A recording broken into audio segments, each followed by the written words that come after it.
is nice being up here in the mountains. I actually couldn't wait to get up here. It's kind of snowing and sleeting and such, but just beautiful. And what are we doing today? We're looking at a Turkish over and under 410 shotgun, just beautifully made. Probably some advanced comments. I had so many letters, maybe critical ones of Turkish shotguns, so I didn't go out of my way to really hunt down a lot of Turkish guns. I just bought them as I could use, naturally.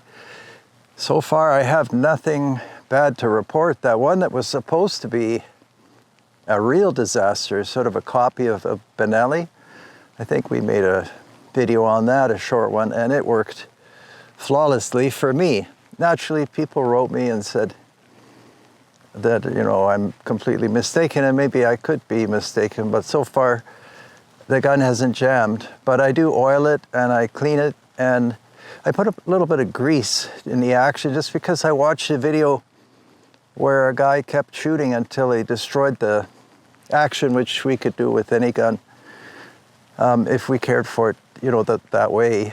But the over and under is a much simpler mechanism. But I wanted to show you one of the problems you have filming up in the mountains is that the thrower, you can't embed it in the ground. You'll find spots where there's sort of gravelly, pebbly surface, but the thrower digs its way out. It's a strong spring. Those hand throwers are good, but it's a little tricky for me to throw and shoot, although I can do that. So we set up the thrower, and here's what I've done. You can see it's actually a very simple arrangement. This is not any groundbreaking achievement. This is actually suggested in the instruction manual for this thrower. And then I just got a couple of U-bolts or whatever those are called. And I was lucky with the lining up of the holes that were already in the wheel. So it's a little bit heavy, takes a little bit of room in the Jeep, but altogether we took a few shots and it's excellent. So it doesn't move around and the thrower doesn't dig its way out of the ground. But if you have soft, you know, clay type ground, then I guess you wouldn't need this. But I'm just gonna keep it mounted because this is perfect. It hasn't moved at all. Excellent. What else do we have here? So we have the XO8 Turkish shotgun. You can see that. Beautifully made. One thing I've noticed with Turkish guns is how well they're machined. So, but of course that's you know, it's an advanced economy. They know how to do things. We'll talk more about that in a minute. Then I've got my Challenger. What is that? 2.5 inch. Looks like 7.5 or 8. And then a bunch of clay pigeons. So we were shooting, and it's no trick to hit the clays. I don't mind showing the gun getting wet. People say, "What are you doing?" Well, I'm shooting and it's outside, so sometimes guns get wet, but I have no problem cleaning them. It has no ejectors, and people will say, "Well, what's the name?" You know, like Rigby this or Remington 700. It says XO8, and then the Turkish guns seem to have multiple names. It must be reflective of the factories or regions. For example, this one is called Torun Silah Sanayi. Must mean something in Turkish, but I am too ignorant to know. 410 gauge, 3-inch removable choke tubes. I believe they're 30 at 2-inch barrels. Might be 30, I should have measured. And the handling and everything else is perfect. It has a single selective trigger, which so far has worked perfectly, and some kind of little bit fancier checkering pattern, must be laser cut, and they've put a decent finish on the stock, and it seems to be not absorbing water, which is probably a good idea. And I think they've put some, you know, darker stain just to contrast with the wood, which is good. It seems to be quite a stiff action. Sometimes these loosen up, sometimes they don't. Doesn't really matter. but it works great. So we'll take a few shots and see how it goes. I mean, the gun I already know is 100%. Just a question whether I'm on, but we'll find out. And other than that, there's not too much to say about a gun that works so well. So just to reiterate, yeah, if I can't say that I've had a bad, quote unquote, bad Turkish gun of any kind. And apparently I'm being sent a 308 bolt action.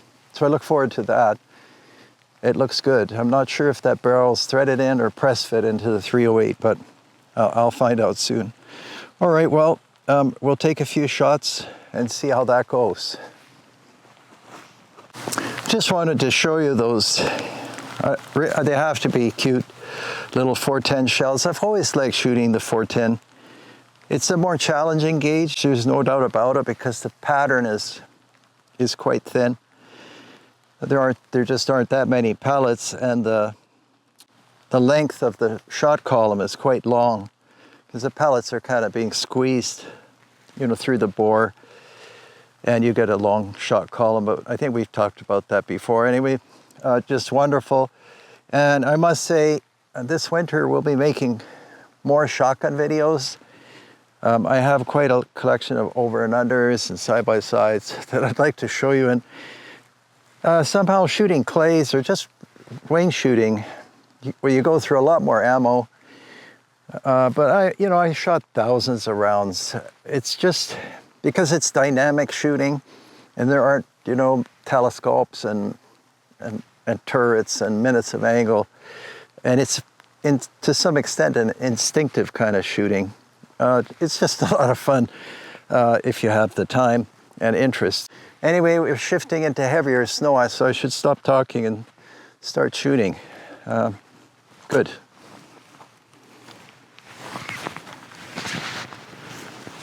Pull.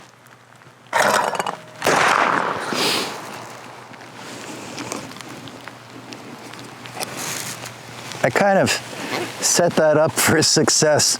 In case you don't know, the going away bird is essentially standing still bird.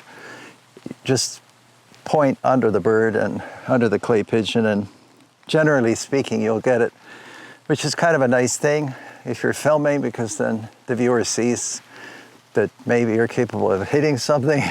Anyway, we'll load up and shoot a few more times. Pull. I forgot to mention on the thrower, this adjusts the speed of the bird, of the clay pigeon. So I've got it pretty loose now, although it seems to be flying fast enough for me. And this thing is about impossible to deal with manually. You've got to have this thing set up properly. And maybe I'll just set this beautiful shotgun down to load it or get it ready to use. You just move this back, and then you hang up one bird there, and then you can put two birds, actually, two clay pigeons. So far I've just been using one. This is actually the first day for this setup. We never had it so good. It was always breaking free, and that would be in position. I tried to put a second bird, but it was sliding off, so I'd have to change the elevation. But if I did that, then I don't have a flight path, because I don't have that much of open trajectory. So that's a lot of explanation, but that'll get you going. And I always love receiving letters from younger viewers, because they're the future. And what I was going to say is, sometimes there are these videos where the people are shooting and the guns are disintegrating. You have to look after the gun before you shoot, while you shoot, and after you shoot.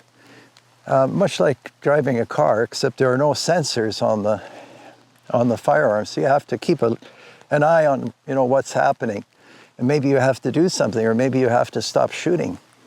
I'm just thinking of those videos where the guns are visibly being destroyed, and the video person is saying what a terrible gun.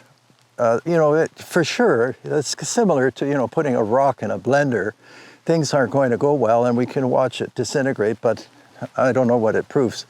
Anyway, those are just thoughts from the mind of Mike, based on the comments I get. So far, I don't have to do anything with this Turkish shotgun, and it works perfectly. My shooting's not too bad today, so we'll take a few more shots and see how it goes.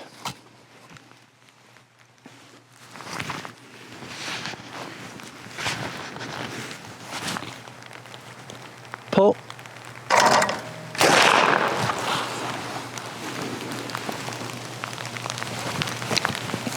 Yeah, there's no trick to hitting with this shotgun. It's easy. What did I put in there for chokes? I think it's modified. I had a couple of modified. The kit somehow came with, I think it came with 1 improved cylinder, 2 modified, and 1 full. So maybe that makes sense. I guess it depends what you're doing. But I thought at this distance, and I wasn't sure exactly what we would be able to set up, because when you drive up here, you never really know what you're facing. But modified seems to be kind of a universal choke most of the time. All right, we'll take a few more shots. Okay,